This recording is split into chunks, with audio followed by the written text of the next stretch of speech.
They told us to go to school, get a job, max out the retirement fund, buy a nice home, and then wait until we're 60 to be financially free. I guess we're being told a dream that doesn't apply in today's economy. I mean, what if financial freedom isn't about waiting, but about building leverage right now? So today we're going to ask the real questions. Is financial freedom possible for Gen Z? Or are we playing by an outdated system?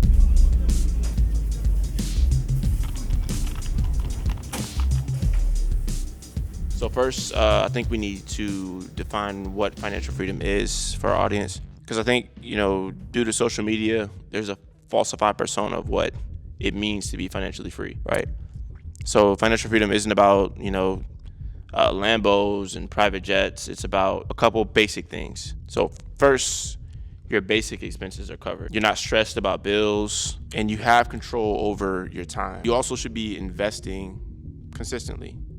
Maybe not a lot, but consistently. For Gen Z, the numbers look different.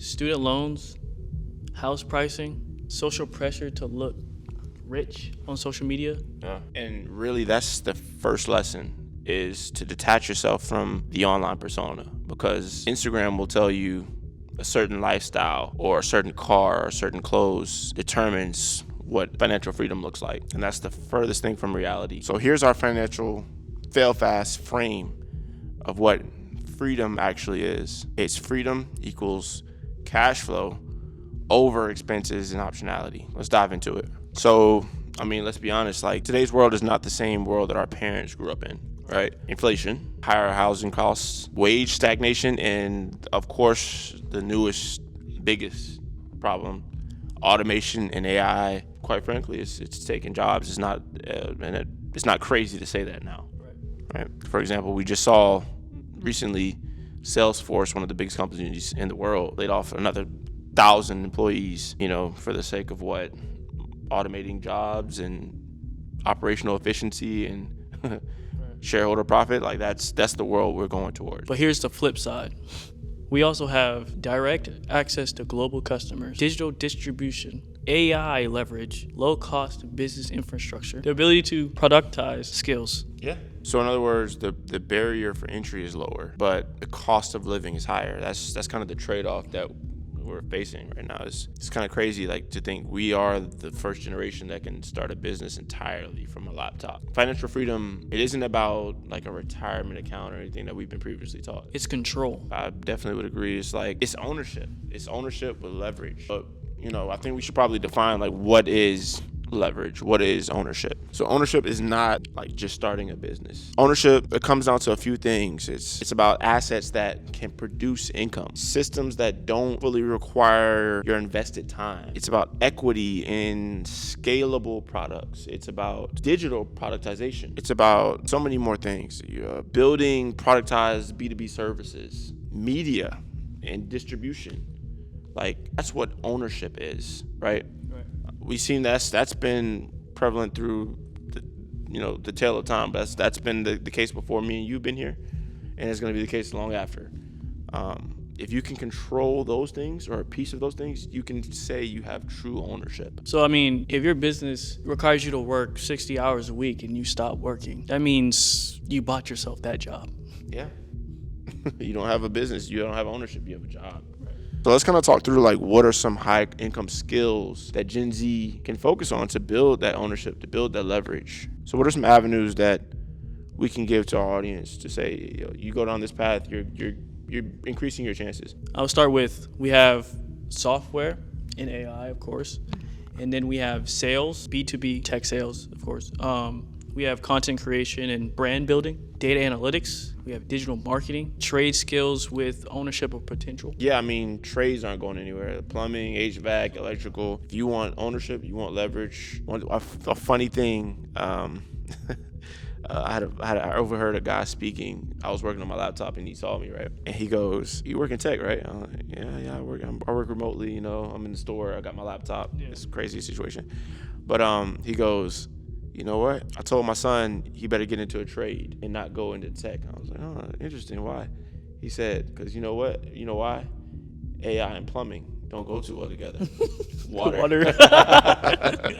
I was like, you know what? That's kind of genius, you know? Yeah. So I say that to say, like, yeah, like I would agree. Like the trades are something that's gonna, I think, stand the test of time. You can only automate so much. You can't automate the human-to-human experience. At the end of the day, a person's still got to decide if they're going to allow a robot to come into their home, Right.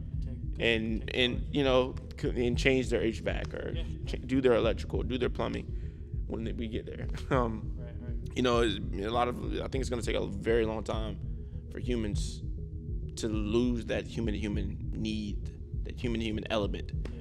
To bring it back to the main point. You know, my story, like I came from a technical background, you know, Salesforce, consulting, software architecture. It was the skill that paid first, and then the freedom to work how I wanted and do when I wanted and with who I wanted came after. And that's what people skip. They skip that freedom without skill acquisition. We believe in creating a framework to financial freedom. So what does that look like? What does it look like? What does that system of financial freedom look like for Gen Zers like us? So I'll break it into a phased approach, right? If you're 18 to 25, typically speaking, this is your skill acquisition phase, right? You don't have the real world experience for most of us in that phase of life. You're growing yourself. You're coming of age. You're coming into you're coming into your own as a professional, as an entrepreneur. So this is your skill building phase. This is the point where you're learning a high income skill. You should be focused on increasing your income ceiling, right? You should be stacking relevant capabilities. You should be studying AI and automation and AI workflows. Like these are things that are relevant to the times. To sum it, your best investment that you can make in this stage is your time, your energy, your learning, your focus, right? You know, because personally, I believe an income earning skill that earns you $10,000 a month outperforms 8% annually that you'll see on investing in a mutual fund or whatever. You know what I mean? So, or a retirement account or whatever. But that leads us to phase 2, right? This is your productization stage.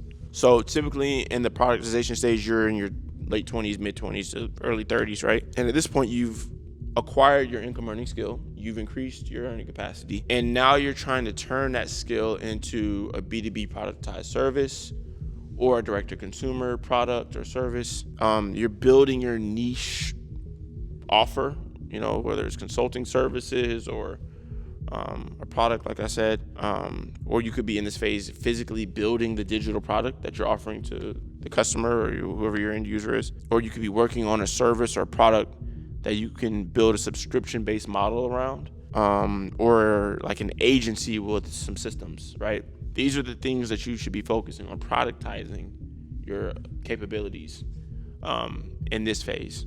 That's going to get you leverage. That's going to get you ownership. Otherwise, like we said before, you're stuck in a job. You're working a job, or you bought yourself a job, right? So again, productization equals leverage at this stage, right? When you stop selling hours and start selling outcomes, that's when freedom begins. The ownership and leverage stage. Right. So at this point, you've productized your service or skill. Now you're focused on using those profits that you're from your income or your earnings to build equity in a scalable business, revenue generating assets, such as like a media brand, which is what we're doing. You should also be doing things like focusing on strategic partnerships, right? Partnering with other individuals who've been on the same journey, the same path, and seeing if you can create more leverage. If that's in terms of starting a startup company, or splitting up ownership and giving them a stake in the pie and creating but multiplying your leverage in doing so strategically, right? You don't want to just do that with anyone. It has to be obviously someone you trust or build a relationship with. The goal of that, or all of it really, is to create automated income streams, right? Making money while you sleep. We've heard these terms growing up, so many times, but what does that really mean? What does it really look like? This is how you get there. This is the secret sauce of how you make money in your sleep, right? It's all about automated income streams at the end of the day. Because if you can't make money while you're not working, again, that's a job. Why most people won't make it. Most people simply won't make it because the path is uncomfortable. Right. And people, generally speaking, like comfort. So what does it look like to be uncomfortable? Learning instead of consuming, building instead of doom scrolling, delayed gratification. That's one of the things that I had to learn. Increasing your risk tolerance, right? Not jumping out at the slightest inconvenience. And of course, not being afraid to fail publicly and fail fast. Most people want comfort more than they want freedom, because why would you want to be too comfortable in a spot? That means you're going to be very stagnant. You're not going to be moving, you're not going to be going anywhere, because you're sitting there laying in bed under covers. Comfort is expensive, bro. Very much. It's expensive. It's expensive, and you don't pay for it now. You pay for it later. Going into the mindset shift that needs to happen for all of this to even set in motion, right? You have to stop asking yourself questions like, how do I retire comfortably? And start focusing on, how do I build leverage now while I'm still young? You have to stop chasing security and start chasing skill. And I would add to that, like, stop asking for permission. Go out and get it. Go get it. Like, be a go-getter. If anything, ask for forgiveness, not permission. Right. Do you think patience is a downfall nowadays? Do you think patience is a downfall nowadays? I believe it's a virtue. I believe it's a double-sided sword. Patience in respect to being virtuous and being prudent, yes, like that's very valuable.